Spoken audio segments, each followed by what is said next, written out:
Welcome to Escape Artist, the podcast where we celebrate the bold souls who have dared to break free from the confines of the corporate 9-to-5 grind to pursue their passions and create a life of personal and financial freedom. Each week, we'll uncover the stories of extraordinary individuals who have embarked on their own entrepreneurial adventures. Our guests will share their personal tales of liberation, resilience, and triumph. Together, we'll explore the pivotal moments, the challenges, and the lessons learned along the way. So join me as we embark on a journey of discovery, courage, and boundless potential. Let's design the life you've always dreamed of, where the only boss is you. Here's your host, Laura Demetrius. Hello, Escape Artists. Today's interview is a really good one. You're going to love this. I am speaking with Brandy Jones today, and she is an expert at all things social media. She puts social media on autopilot for owner-operated small businesses so that they can work on their businesses instead of in their business. She has a ton of tips and tricks and strategies for how you can run your social media. So whether you love social yourself or you know that you're not great at it as an entrepreneur or business owner and you could use some help, she is the person to listen to. So without further ado, here's my interview with Brandy Jones.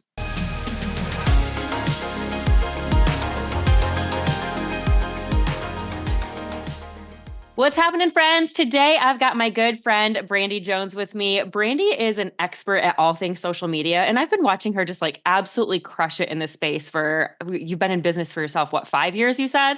Going on 5 years, yes. 5 years. So I'm really excited to talk to you because I know a lot of business owners and entrepreneurs out there have probably a ton of questions about social media, or they're just not even touching it. They're just letting other people do it for them, but they're like, it's all ambiguous to me. I don't know. So thank you for being on the show, Brandy. It's great to have you, and I'm excited to chat today.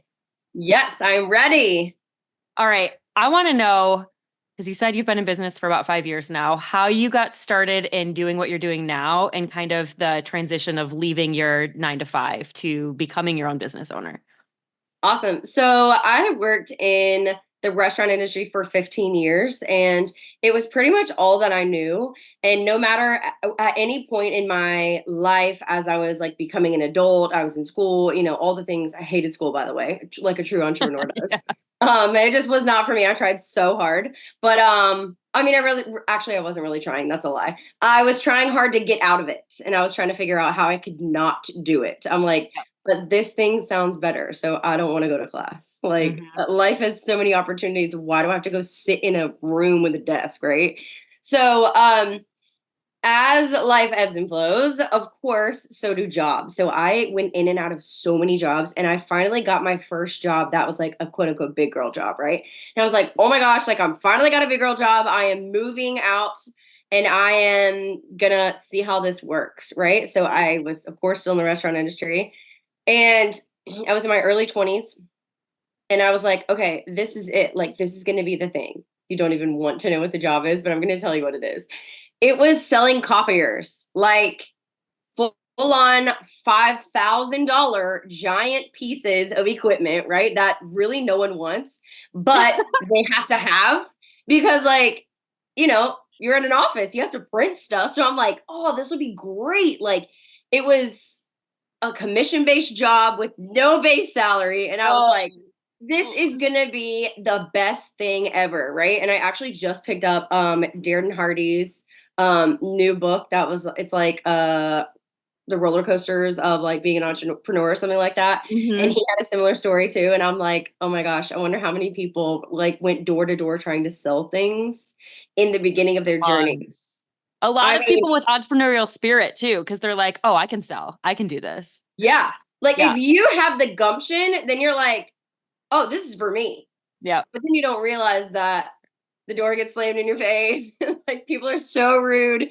Nobody really wants what you have. And it was a lot of really tough lessons.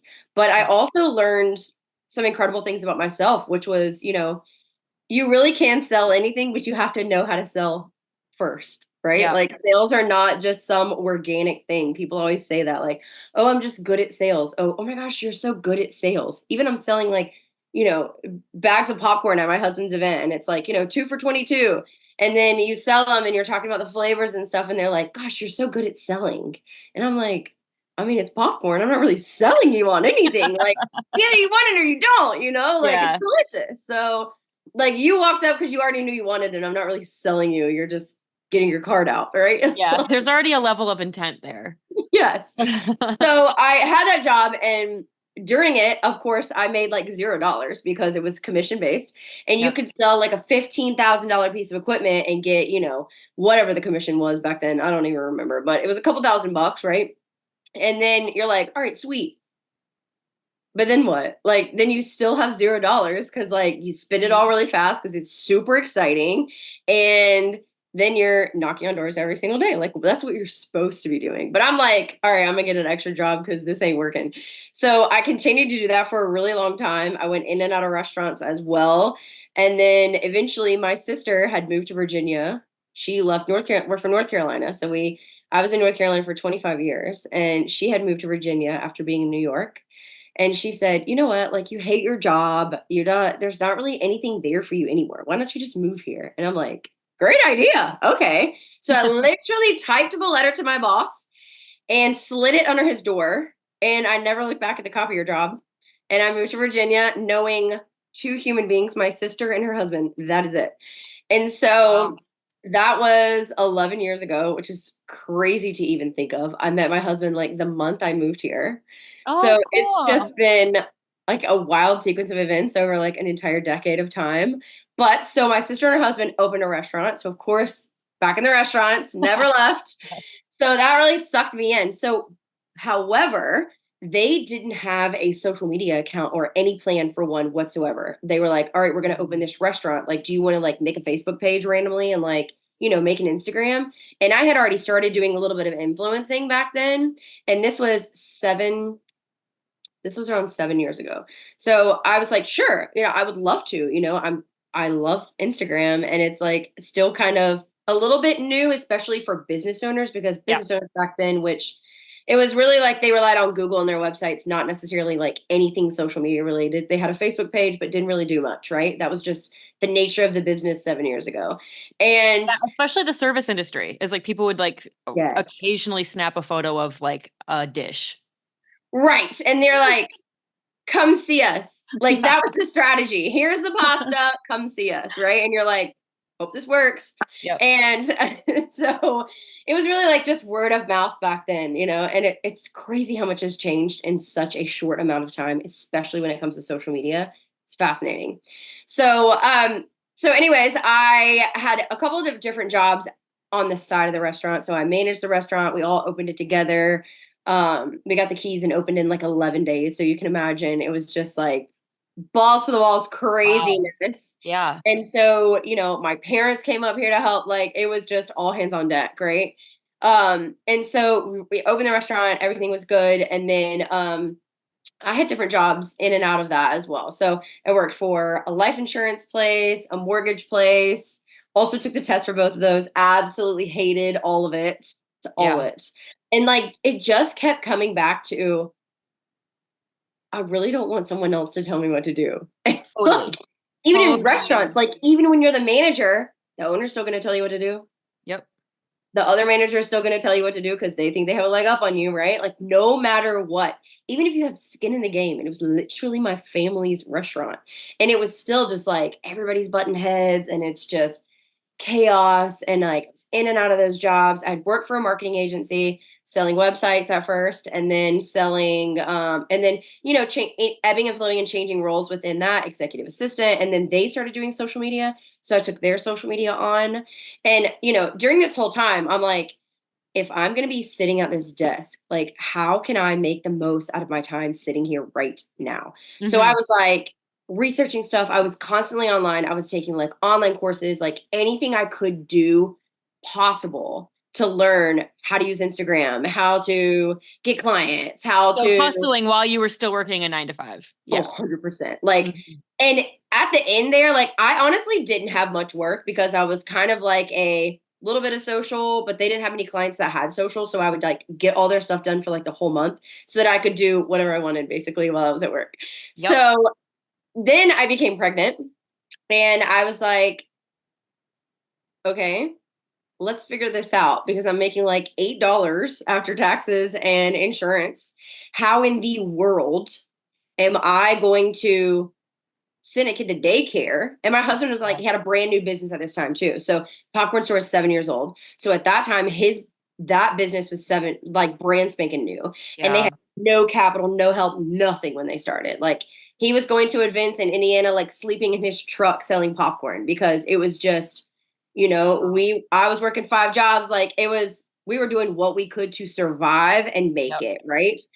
And at that time, like, you're in the area of just nonstop doing whatever you can to get the bills paid and get food on the table and then get right back to work to clock in. And those So, seasons are such a blur. oh my gosh. Sometimes I look back and I'm like, did we pay that rent? Like, how are we paying that rent? How did we do this? Like, Literally. really, what? And that's the thing. It's like, you don't really know how you did it. You just did it. Right. Well, and I think like, we're both Christians, like God provides, like period. Like it just is like, even when you think like there's no way I'm going to make this rent, you still It make happens. it. And that's full on God. It is nobody else. Like, just like our business, like we can't take credit for all of that. Like it was his hand on us and in our businesses. So needless to say, the whole time I was sitting at that 9 to 5 job. So I would work 8:30 to 8:30 to 5:30, and then I would like nanny kids in the morning, and then I was still waiting tables on the weekend because I was like, okay, how can I shove all of this in to make it work? And then I finally got like a social media client, and I was like, oh my gosh, like I can still do this like while I'm at work, right? And I was like posting on websites and in Facebook groups, like, hey, is anybody interested in social media? Like, here's my rate, and it was like $12. But I was like, does anybody want this? So I was super, super pregnant. I quit the restaurant when I was 5 weeks pregnant. I stopped at the restaurant. So then I had just the 9 to 5, and I was like, when I was nannying. So I had just the 9 to 5, and I was dropping kids off at school in the morning. And at this point, I'm like, how am I going to make this work? And my husband was like, you are not allowed to quit that job until you have income that is the same as the income from the job. And I'm like, la la la la la la. I don't want to listen to you. Again, someone else telling me what to do. I'm like, I am going to do what I want, right? Yes. So I was just trying to figure out how to make it work. Also, I think that's the Enneagram 7 in us. Well, 100%. Like, I'm not listening. I'm going to figure it out. I don't need your help. Come on. But also it has to be fun, and I have to have no schedule, and it has to be spontaneous. Like, yes. You know what I mean? It needs to be different. Vibes. Right. Like in my mind, I'm on a beach right now, like period. So yeah, I'd quit the restaurant. I was trying to figure out how to make it work. So I get to my maternity leave. So at this business, this was like less than 10 employees, right? Super small business. And they didn't have a maternity leave at all. Like I got 1 week vacation per year. That's what you get. 1 week paid vacation per year. Everything else is like sick days, but they didn't really believe in sick days. They were like, oh, if you don't want to come to work, like it's just an unpaid day. Right. And so it was what it was, right? And so it's just so crazy even thinking back to this because it's like, I can't believe any of this ever happened. So I had to use my 1 week paid vacation to have a baby. So I was working for this company until I went into labor, and I fully planned on like going to work the next day, but I went into labor like during my sleep. So I woke up and I was like, this is it. Like we having a baby today. Like this is it. So they allowed me to have that 1 week paid. Oh, after they allowed you. Yeah, that's so nice. And I mean, thank you so much. Like you guys have great hearts. Like thanks. So after that, I was given the opportunity to, and I say that in air quotes because it was such BS. The whole thing was just, you guys own your own business. Like you make your own rules. Like who are you proving anything to? If anything, you look worse as a business, a small business specifically. Right, a small business specifically. To future employees and future people and future clients who like, what if they heard about this story, right? Like, it was just like reputation clearly did not matter because if people don't matter, then your reputation doesn't matter. And like, if you don't care about your people, then I don't even know what you're doing in business because like we're out to help. It's not going to last. Right. Right.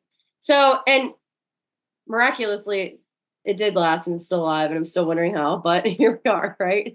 We'll 5 years see. later. Yeah.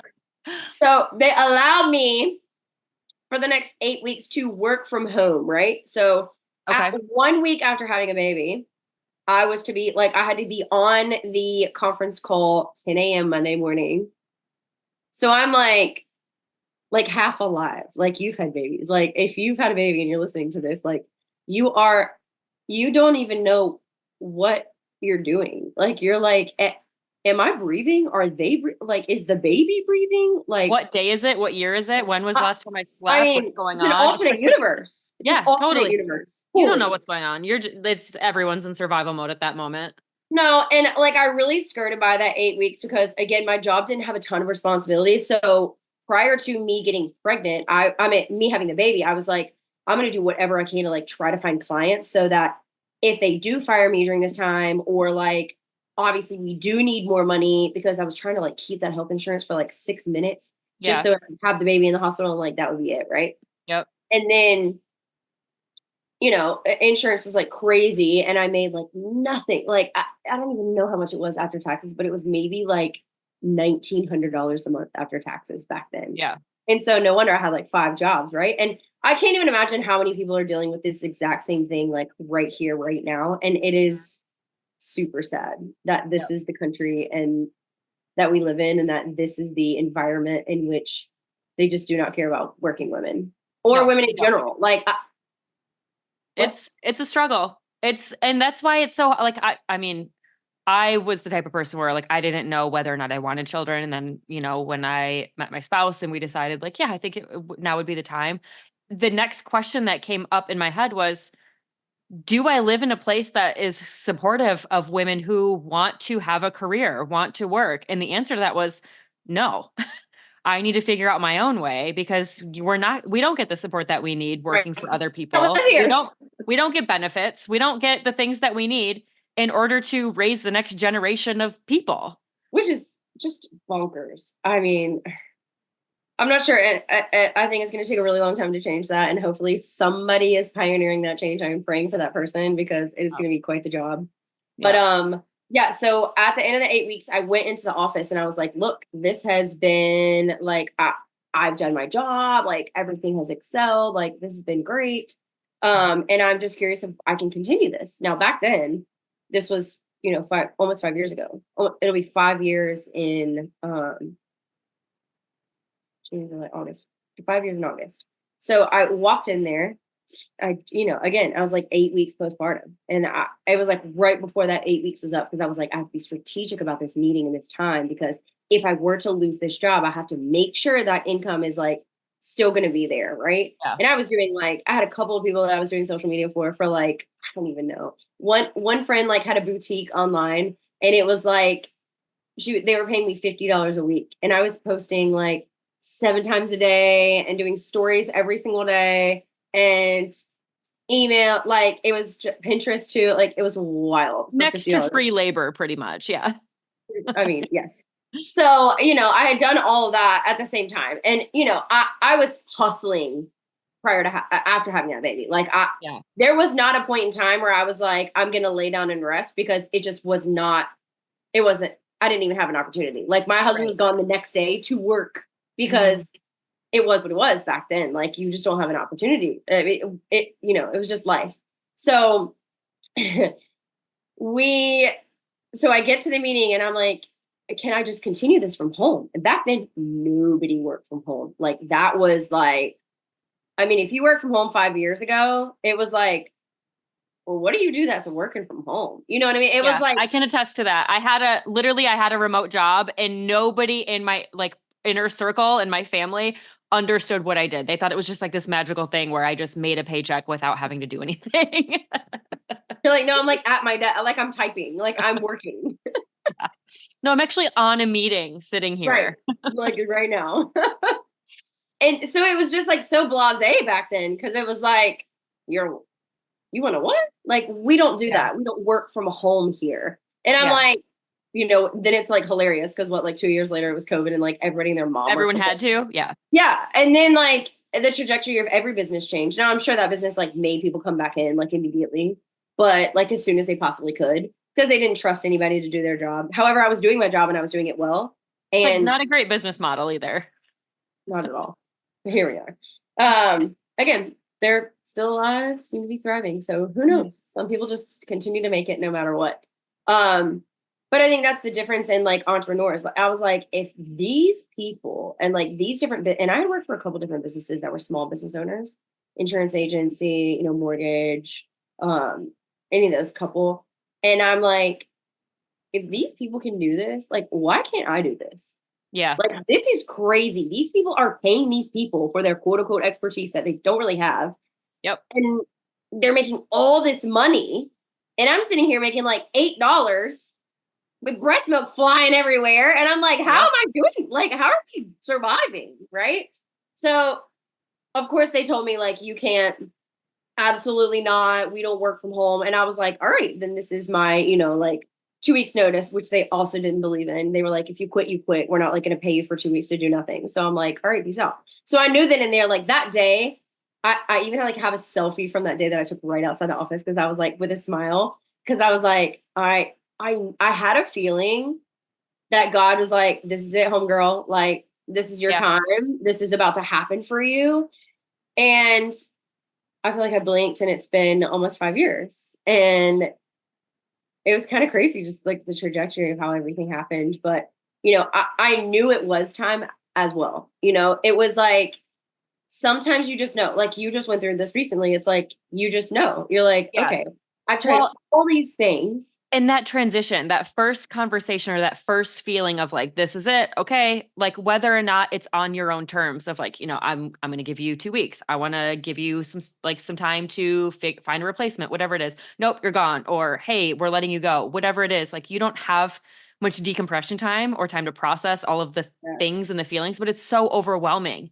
And when you actually like peel back all of the extra emotions and anger and whatever around it, everything you're feeling, it's all just like this. I feel like whatever this is, this was supposed to happen. Like I felt so much certainty in my purpose in that moment. And obviously you did too. Like you already knew what you wanted to be doing and how to do it for yourself. And you've been doing it for 5 years. So we know that you've been doing it successfully. Right. But like, tell me a little bit about like what that was like when you were first completely on your own. It felt really weird because I was just like expecting someone to need me. And now I'm kind of in that place again because like, I worked so hard for so long and I was working like at midnight and, 1:00 in the morning and like, you're just doing whatever it takes to survive as an entrepreneur. And the landscape as far as, being an online business owner has changed drastically in 5 years. And I mean, what worked really well and was super easy is now 10 times harder. Yeah. And like, you have to, there's so many things that you have to continue to learn and grow. And, had I known in the beginning, like focus on this, this, and this, it would have been so much easier. But you don't know in the beginning. You're just like, holy crap, I guess this is it. Like, I have no choice but to go forward. Let me just like call somebody and see if they know anyone who might need social media. So like, I was like, again, back to that door-to-door type of sales. But this time it wasn't for someone else. It wasn't for a very small percentage. It wasn't for, someone else's dream or someone else's mission or someone else's anything, right? It was, if I get this client, like that's direct money in our family's bank account. Mm-hmm. Like what? And so just knowing that you could take out that middle was like, like I can do this. And my husband had been doing these things for like years and years, but I can't listen to him, right? I have to figure it out by myself. Of course. Yeah, I get it. He's like, how many successful businesses I've had? Listen to XYZ. All you need to do is XYZ. And I'm like, yep, I'll do it myself. Yep. So that's what we did. And, we have several businesses now. My husband has acquired 2 businesses since COVID. So that's been a fun turn of events. And, our businesses have really taken off over the years. And it's wild to see where we were and now where we are. But it's also just, you have to know that, when you leave that 9 to 5, it's like, wait a minute, like everything and anything is possible because you get to create it. You get to do it. You get to literally wake up and be like, today I'm focusing on this. Yeah. you It's know what? actually a little bit scary because you're like, wait, Well, I I have mean, all yeah, the power now. Like I am in charge of what happens next. right. Like no one's gonna be like, that wasn't right. And you're like, there's no feedback. There's Right. no It's just feedback. you. Yeah. Well, I mean, of course, there's client feedback, which, helps over the years, of course, like getting better at communication and really focusing on learning sales skills. That was a really big one as far as being an entrepreneur and all of the self development. I mean, and Yeah. then just realizing that it's okay to like take a lunch break and, you Yeah. know, go for a walk or like Yeah. actually Boundaries are exercise. hard, but they're important. Yes, like you have to and I really wish someone had told me like in the beginning, like it's okay to take a break. It's okay to like not open your laptop for 2 days. Your business is not going to burn to the ground. Yeah. Like it's fine. But leaving that 9 to 5, I mean, that one small jump is, I mean, everything you need it to be because Yeah. you're in control. And I Mhm. think that's the beauty of becoming an entrepreneur. It's like everything you ever wanted is possible now that someone else is not in your way. Because Yep. I fully believe that if you have that entrepreneurial spirit and you don't, whatever the case may be in your job, maybe you don't like it or you're not getting paid enough or you're not valued or, you just feel like the ball's going to drop at any moment, which it could, as we've both learned, like it can. If it's in Yep. someone else's hands, you're not in control, period. Right? Yep. Which is kind of how our faith works. Go figure, right? Great life Exactly. lessons. Like it is not our problem. It's It's so how we true think it. too. Because I mean, when you say when other people are getting out of your way and like now, like you're in control, like every position I've had, even my most recent one, it was they lived off of the mentality of like ask for forgiveness, not for permission, which like I feel like everybody says that, right? But then you Right. do things and you're like, well, I guess I'll apologize for it later if it doesn't work out. And then, you hear a lot of like, actually, no, or you're running too fast, or you're doing this, you're doing that, and we want to do it this way. And it's like every time I would run, I was told to stop. And I'm like, I'm a runner. I Right. want to But I wasn't go more. finished. Like, Exactly. I want I'm to going run. somewhere. So, it's like the second you cut that leash, like you can run, you can do your own things, you can go in your own direction. You have people telling you what to do. And like, yeah, it's not always going to be the right direction. You'll learn that yourself, but you Right. don't have anyone that's like, actually, no, I need you to slow down. I don't want to slow down. Well, and honestly, you can't slow down because if you slow down, then you lose momentum. And Yep. everybody knows, like, even if I'm not a runner, but I know that for a fact because I've watched sports my entire life, right?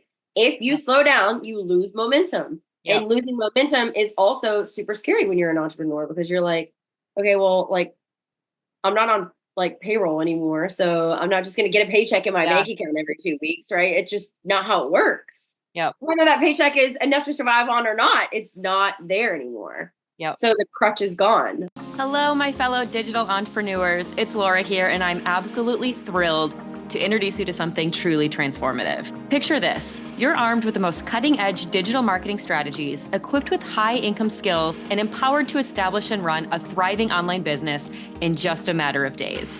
That's where Digital Wealth Academy comes into play. This program isn't just your typical online course. It's a comprehensive journey meticulously crafted to guide you from where you are to where you dream of being. With Digital Wealth Academy, you'll learn everything from creating your own digital products to how to launch your business strategically. You can dive into funnel building, branding, email marketing, and how to build trust with your audience. What's even better is you'll gain exclusive access to the master resale rights to the course. So even if you don't have your own product yet, you can sell the course yourself to get your business started. Imagine rebranding and sharing this invaluable knowledge as your own while reaping the rewards time and time again.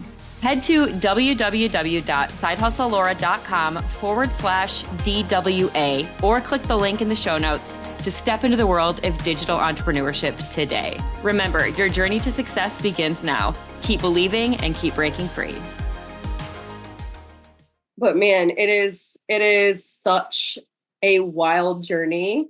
And, to anyone listening to this, we just applaud you if you are even thinking about stepping out of that 9 to 5 because the other side, oh man, it's like from cloudy, stormy skies to just blue skies with no clouds whatsoever. And the sun is shining and the weather is perfect. And there's a slight breeze. Everything is green and plants are blooming. Like birds are chirping. It is like if you just close your eyes and envision that, like that is what is on the other side. But you just have to get there. You just Yeah. have to take that step. And it's, life is just such a beautiful journey. And it's even more beautiful when you do things that you love and you do things that make you actually happy in life. Because if you're sitting there at a desk all day long and you're like, "Ugh, well, I know how to do this, but like, no one's going to pay me for that." They will. I Yeah. promise you that they will, because there's somebody out there getting money doing who even knows what. And you could be getting the same. Yep. The possibility is there. And I love that coming from you because I can personally attest to this, and I just commend you for taking that leap of faith, and doing what you want to do, especially because you want to do it for your family, you want to do it for yourself, you wanted to make a difference. You knew that you had the skills and you had the courage to do it. Because we've been friends on social probably about as long at like Probably the as same. Yeah, I was going to because I say probably the whole remember, time. specifically remember when you left that job and we were pregnant around the same time. We both have two Yes. babies that are around the same age. Like we Yep. went through a lot of that stuff together. And I remember seeing you go through that and like coming out on the other end, just like happier than ever. And it was so inspiring. And I have to say, like, that plays into my story as well. And I appreciate you sharing all of that. Oh, And I think a lot of that goes into how great you are at social media too. You're great at storytelling, which means you're great at selling. And I would love to know a little bit too, because it's got to be scary when you're in that transformational phase of like, do I do this myself? Can I get enough clients? Like, what is it? What is it like for you to get new clients now? Like, is everything outbound? Are you still kind of knocking on doors? Is it more word of mouth? People are getting to know who you are. I know you're doing a lot of lives and like you're speaking at a lot of stuff. Like, I'm sure people are coming to you now. Like, what is that like? so in the beginning, it was well, I say in the beginning, but I've really transitioned over time, because for the first probably 2 to 3 years, it was pretty much all referral based, and I mean Mhm. like 100% referral based. Like I was doing the work in the beginning, like the first 6 months to a year, probably, of asking people for connections, seeing if anybody knew anybody that's a small business owner, saying like, "Hey, do you know anyone, small business owner, that'd be interested in social media?" And they're like, "No, but I'll keep my ear out." And you would be shocked how many of those people came back around that was like, "Hey, I have this friend and they're starting this and I'm going to connect you to." And I'd be like, "Sweet." So also, both of us were in network marketing, and that was a big part of my business booming. Like I hit my first 100K year super fast because there was such a high demand for what I did, Yeah. and no one else was really doing it. So I Yep. was doing partially. Now my business just shifted down because I'm like, no thanks. But partially it was working with people who were in network marketing. So I was doing their social media for them because they also had 9 to 5 jobs and they were doing network marketing. So Yep. I was doing their social because they, one, didn't have time, and two, they just like had no idea how to really do it. But they wanted people to know they were doing it. So it was like, oh, like I'm gonna hire this girl, I'm gonna pay her whatever. And then that was great. So then I created a referral program for those people who were in network marketing. And my Mm. business took off, and I mean like it 10x'd in like 6 months. It Wow. was crazy. And I mean crazy, because I was like, if someone signs up with me from you, you get, $100 off your next month. Right. So I would have, so like, I had one guy who was paying like, I don't know, like $100. And he was like, because he referred so many people, they all Yeah. signed up. So I'm getting Right. all the money from those people. And like he was paying a little bit, but it didn't matter because I got all that new revenue, and it was Yep. month over month revenue. Right. And at the time, I would have people, I still do like 3 month minimum, just because like that's really how long it takes to see progress on social Oh, media, for that 90 sure. days. Um, so, at my business, like really 10x super fast. And I think that that's a huge lesson in getting clients, is that retention rate is super important when you are networking with people. Like, how Yeah. can you make the people you're working with happier, and how can they in turn bring people back to you? Because it was Yep. like a boomerang. I was like, "Hey, I know you just signed up with me, but I want to tell you right off the bat, like we have this referral program, and if you bring people in, like I know you just started, but next month you'll get $100 off for each and every client you bring." And they're like, Wow. "What? That's amazing." So So then it smart. was just like it was a ripple effect. So that was really, really big. For I probably did that for around 2 of the 4 years. And then now it's been back to so typically at this point, My leads are either from in-person events. I've gotten a lot of people from in-person events, and that's doing like speaking gigs, things like that. And then, of course, social media has been a big factor. Those are the two biggest factors at this point. And then referrals are probably third on the list now. Wow. So I'm still getting, I have a lot of clients. Like I have a very great reputation, like with my clients, because my clients stick with me for a long time. Like I think my longest running client right now is, well, the restaurant still, of course, they're 7 years old. So that's a long time. And you know how many people have come into that restaurant saying like, we could do your social media. And they're like, no, Yeah. like we love our social media. Like we trust our girl. Like she's doing a great job. Why would we change? Right. So, and I feel like that's like pretty good proof too, when you have those really good success stories with clients. Oh, I feel like the best testimony is client retention. Like when your Right. I mean, clients I'm have like, stuck they've with been with you. me for 4 years. If you're Yep. curious, like you can check them out, like their business has, done X, Y, and Z and with me and, telling those. And again, storytelling is so important. A lot of people just put up a testimonial and they're like, here it is. Our clients love me. Like my clients love me. But if you can really tell a story of where that client was and where you got them. I had an Amazon influencer, and that was like one of my bestest success stories, like to date, as far as growth goes, because when we started working together, she had like 100 followers, almost like 100-ish, right? And then once we stopped working together, a year later, she had 137,000 followers. And Wow. that was wild. And of course, we were posting 2 reels a day, 5 days a week.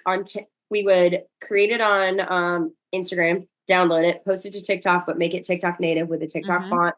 Then we would go to Pinterest, do the same thing, Pinterest. And then she would put it on YouTube Shorts as well. So it was literally everywhere, like omnipresent. Wow. Now, as we know, affiliate sales have changed over the years, especially with the Amazon Creator Program. But that's still her main revenue source.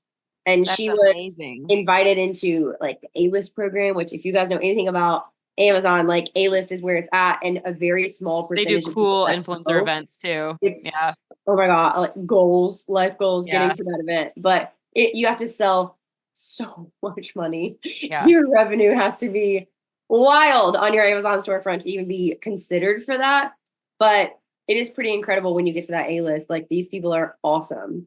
And so yeah, just really like client success stories and retention rates. And those are really big things, especially when it comes to social media, because people are like, it seems so quick and fast and oh my god, like let me get rich quick, I want to go viral, I want to do all this stuff. But that is not the goal in any way, shape, or form. Like you want to be buttoned up, you want to be top of mind. It's not necessarily all about sales. It's about, oh my gosh, I have this friend that's in mortgage. Like I heard you're looking for a house, I would love to connect you to. You cannot do this mortgage process without this person.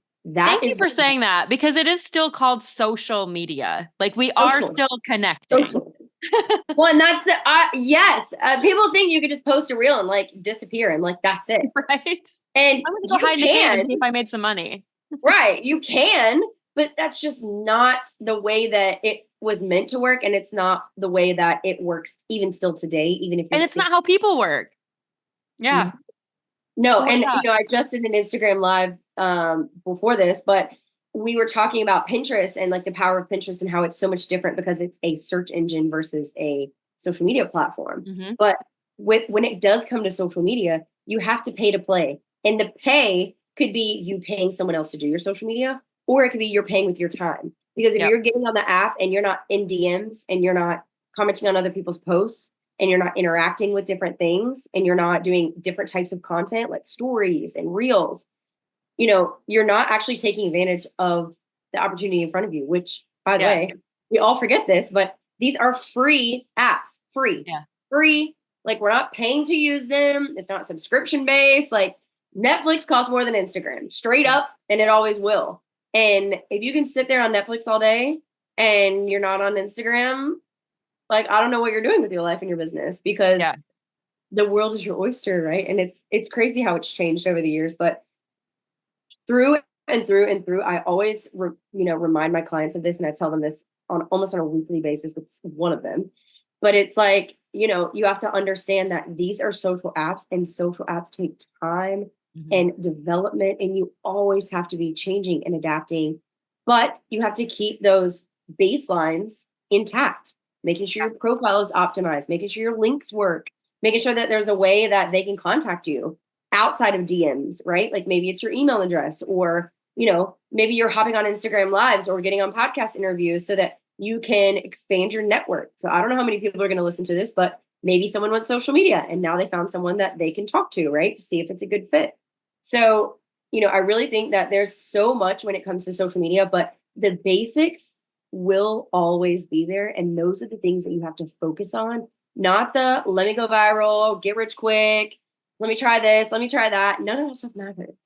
What matters is you showing up with a purpose to help other people. And in turn, it will help you tenfold. I love that, because it just goes along with the whole, organic social connection. Like the whole reason social media exists, all of these channels exist, is to connect with others. And at the end of the day, what really is going to help any sort of business or help you make money is by genuine connection, conversations, relationships, and making sure that you're really there. You're really communicating with someone, you're engaging with them. And it's like, it's tale as old as time, but for some reason we tend to forget, like, because there's all these new emerging trends and different things that we can do, and using AI to write our copy. We still need to be humans. We still need human connection. That's why we're here. Please be human. Please, we're begging you. We can see it. We can literally see it from a mile away. So, and this is all like, this is great. What is, like, if somebody were to ask you, like, what's one thing that, like, one simple thing that I could do today, and if maybe they're not even like great on social, what's one little thing that I could do to maybe help with engagement on a social platform? What would you tell them? I would find someone that is a lot bigger than you that does the same thing that you do, and then target their audience to engage with that person's audience. So for example, I've gotten really big into Shark Tank lately because it's amazing. Yeah. And this new lady, I think her name is Candace, has gone onto the Shark Tank seasons, I think the current season. And she created like sprinkle cupcakes, right? So it's like the machines where you can like literally get a cupcake out ATMs. Of it. Right. Like it's like a cupcake ATM. Yes. Genius. So she is on there, and I did not realize this, but she is quite the entrepreneur. And like her story is incredible. If you have not ever looked into her story, I highly recommend it. But I realized that her audience is filled with all of these women entrepreneurs that are small business owners that, they have a little bit of press because she does several different things like for women entrepreneurs. But even if they have those press things, they might not be using their social media to its full capability, right? So I realized, oh my gosh, like her audience are like those are your people, hot leads, right? Yeah. So I'm like, I'm going to start targeting this. So, and I randomly found out about her from Shark Tank. Okay. Yeah. So I found her profile, and now when she posts something, I will not only engage with her post, but I engage with other people that comment on her posts. I go to their profiles and engage with their posts. Now, this is smart. Like the ultimate hack when it comes to engagement that people just have no idea about, because they're like, oh, engagement, like somebody liked my post. No, that's not engagement. Like that is an act of engagement, sure. But that's not what true, real engagement is. Engagement is creating a conversation. Yep. So if you want your engagement to work for you and do it in a simple way, find someone that does exactly what you do, that are really, really good and have huge influence, and then target the people that are following them. Love, love, love, love, love that. I love it. That's perfect advice. In fact, it makes me like actually want to go on. And this helps too when you're watching reality TV, right? When it comes to business stuff, I love that. But to go on and actually like consider people's audiences and who you're targeting and the people that you want to be talking to and who are the people that you want to get in front of. Like, it's so powerful and it's so easy.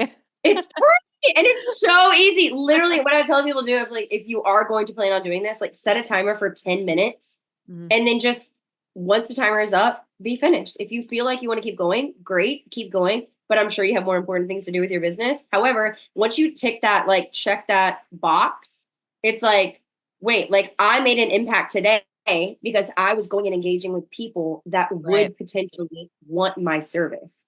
So, or your product, for example, like, and this is, you guys, there are millions and millions and millions of people on these apps. Like there's no way that you cannot easily find somebody that you know of That has a big influence. So even if you're like an interior designer, you could go to like HGTV and you could look at one of their interior designers on HGTV, go to their profile, and then go to their audience. Yep. Those people are hot lead people that are like already following them for the same advice, but they would never pay that money to get the advice from that person. Like these people are not going on Shark Tank, right? But they still probably need help with their social media, right? So true. That's you'll figure amazing advice. I love that. Well, that's incredible. I hope everybody at least gives that a try this week. Go on Please. there, find those leads because again, it's free. That's amazing. Free. Brandy, this has been awesome. I love talking to you. I'll have to have you back on, but tell me where people can go to learn more about you and your business. Okay, so my handle on social media, social media, pretty much everywhere is the Brandy Jones. That's THE Brandy with a Y, and then Jones, like keeping up with the Joneses. And in my bio on Instagram, you can either book a call to see if we're a good fit for our agency services. So we do done for you agency services where we take social media off the plate of the busy business owner so that you can work on your business and your social media is on us. And then we have several different things that we offer as far as like profile audits. Maybe you just are getting started or nothing seems to be working. An audit is perfect for you because it's expert eyes on your account telling you, hey, this looks great, but you could also do X, Y, and Z to exemplify everything that you're doing. And that like simple fix, you'll be shocked what a teeny tiny little shift in perspective with some action steps can do for your profile. So we also offer those. And then of course, there's lots of resources and things you can pop into on social media as well. Now, Instagram is my main place. So I highly recommend finding me there. And I can't wait to connect with you guys. Awesome. Thank you again, Brandy. This was so helpful. I loved your advice. It was great to catch up and we'll chat soon. Sounds great. Thanks.